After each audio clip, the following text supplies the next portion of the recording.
गाडगीळ आणि sons limited 1832 पासून। Jain boarding जमीन व्यवहार प्रकरणावरून पुण्याचे खासदार मुरलीधर मोहोळ आणि रवींद्र धंगेकरांमधला वाद हा चांगलाच पेटलाय। जैन बोर्डिंग प्रकरणामध्ये जैन मुनीही आक्रमक झालेत। जैन मुनींनी ट्रस्टींवरच संताप व्यक्त केलाय। पाहूयात एक रिपोर्ट। जैन बोर्डिंग जमीन व्यवहार प्रकरणावरून धंगेकर आणि मोहोळ यांच्यामध्ये जोरदार आरोप प्रत्यारोप सुरू झाले आहे। धंगेकरांनी मोहोळांचा एक नवा व्हिडिओ ट्विट केलाय। मोहोळ पुण्याचे महापौर असतानाचा हा व्हिडिओ आहे। या व्हिडिओमध्ये मोहोळ पांढऱ्या रंगाच्या इनोव्हा क्रिस्टा गाडीमधून उतरतायत। धंगेकरांच्या मते ही गाडी कोथरूडमधल्या बडेकर बिल्डरची आहे। महापौर असताना मोहोळ पुणे महापालिकेची अधिकृत पाटी लावून ही गाडी वापरत होते। हे बडेकर बिल्डर मोहोळ यांचे पार्टनर असल्याचा धंगेकरांचा दावा आहे। धंगेकरांच्या दाव्यानुसार याच बडेकर बिल्डरनं जैन हॉस्टेल खरेदी करण्यासाठी 2 नंबरची बोली लावली होती। जे टेंडरला आले होते बिल्डर लोक, मग दुसरा टेंडरवाला होता बडेकर, मग त्याची गाडी आज आली।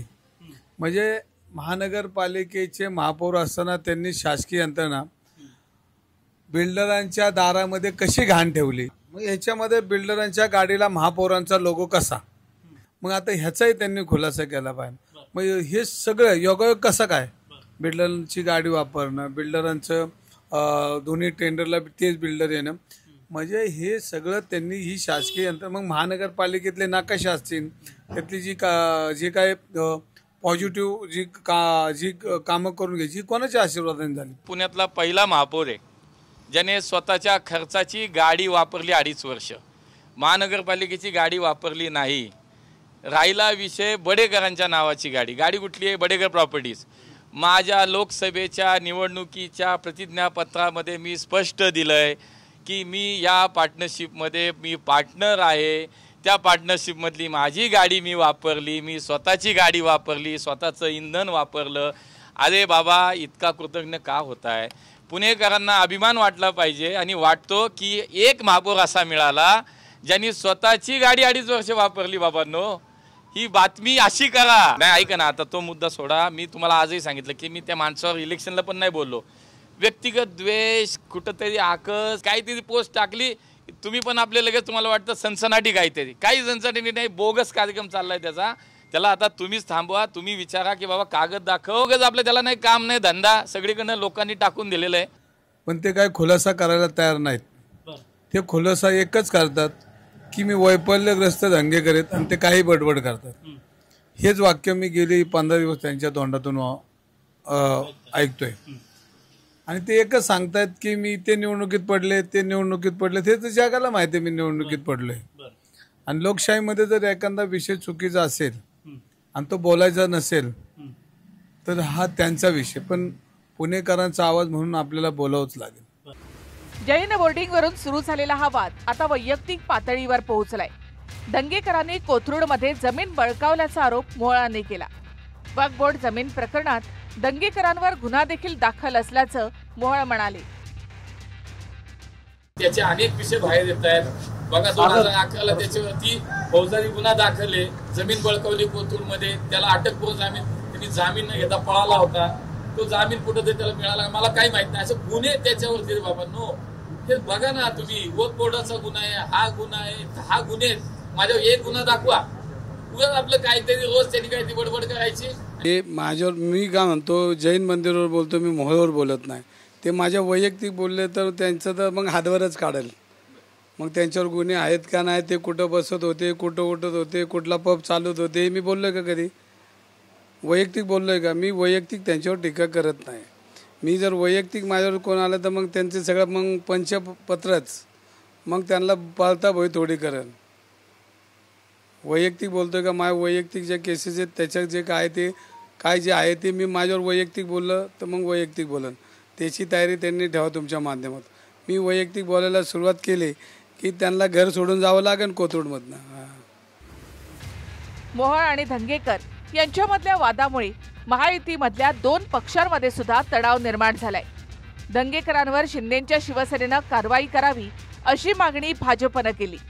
यावर शिंदेंच्या शिवसेनेनं शिंदेंवर टीका करणाऱ्या गणेश नाईकांचं काय करायचं असा सवाल विचारलाय। मी स्वतः शिंदे साहेबांची चर्चा करेन. वेळ पडल्यास मी पुण्याला जाऊन देखील धनगेकरांची भेट घेईन, कारण ते आमचे सहकारी आहेत. धनगेकरांनी हे बोलल्यामुळं त्यांना पार्टीतनं काढून टाकावं असं काही लोकांचं भूमिका आहे. मग नवी मुंबईचं काय? इकडं तर गुंडांबरोबर देखील माझे संबंध आहेत. जसं पुण्यामध्ये चालू आहे तसं इकडच्या परिसरामध्ये देखील चालू आहे. धनगेकरांचे विषय आणि त्याला असलेली झालर ही वेगळी आहे, आणि गणेश नाईक साहेबांचे विषय आणि त्यांची जी विषयाची चर्चा होती हा भाग वेगळा आहे. शिवसेनेतल्या कुठल्याच कार्यकर्ते नेत्यांनी असं नाही वागलं पाहिजे की शिंदे साहेबांना त्रास झाला पाहिजे, आणि भाजपमधल्या कुठल्याच कार्यकर्त्यांनी नेत्यांनी असं नाही वागलं पाहिजे की देवेंद्रजींना त्रास झाला पाहिजे. मला असं वाटतं की हे 100% खरं आहे, पण याचा विचार सामंत साहेबांनी पण केला पाहिजे की इतर ठिकाणी होणारे राजकीय आरोप प्रत्यारोप आहेत. पुण्यात तुमचा एक माणूस खालच्या पातळीवर जाऊन व्यक्तिगत टीका करतो, व्यक्तिगत पातळीवरती जातो, हे थोडंसं वेगळं आहे. याचा विचार तुम्ही करा. आम्हाला काही कंप्लेंट करायची नाही, आम्ही काही तुम्हाला म्हणत नाही आहे, तुम्ही करा नका करू त्याचा विचार, आम्ही आमचे समर्थ आहोत. दुसरीकडे जैन बोर्डिंग प्रकरणात धर्मादाय आयुक्तांकडून जैन बोर्डिंगचं सर्वेक्षण सुरू झालंय. बोर्डिंगच्या जागेवर मंदिर आहे की नाही याचं सर्वेक्षण सुरू करण्यात आलंय. जैन बोर्डिंगचे ट्रस्टी जयंत नांदुरकर हे सुद्धा आज जैन बोर्डिंगमध्ये दाखल झाले, पण जैन समाजाच्या प्रतिनिधींनी त्यांना अडवलं. जैन मुनींनी सुद्धा ट्रस्टींना चांगलं सुनावलं आहे.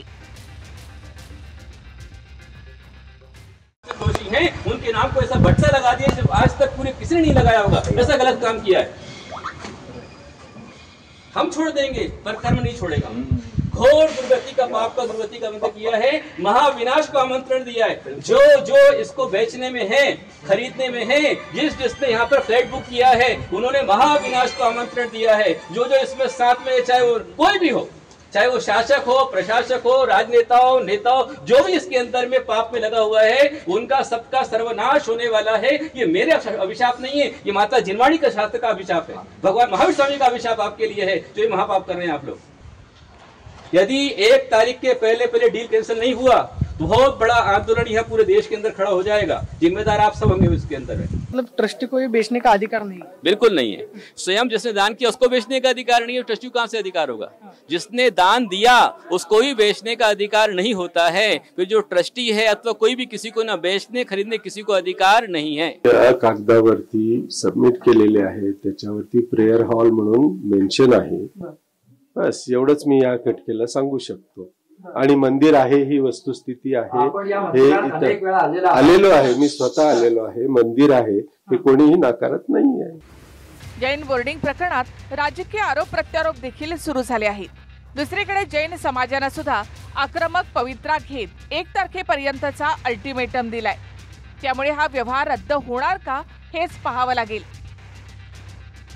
अजिंक्य Dhaygude, bureau report, TV9 Marathi, Pune. Poona Gadgil आणि सन्स लिमिटेड 1832 पासून.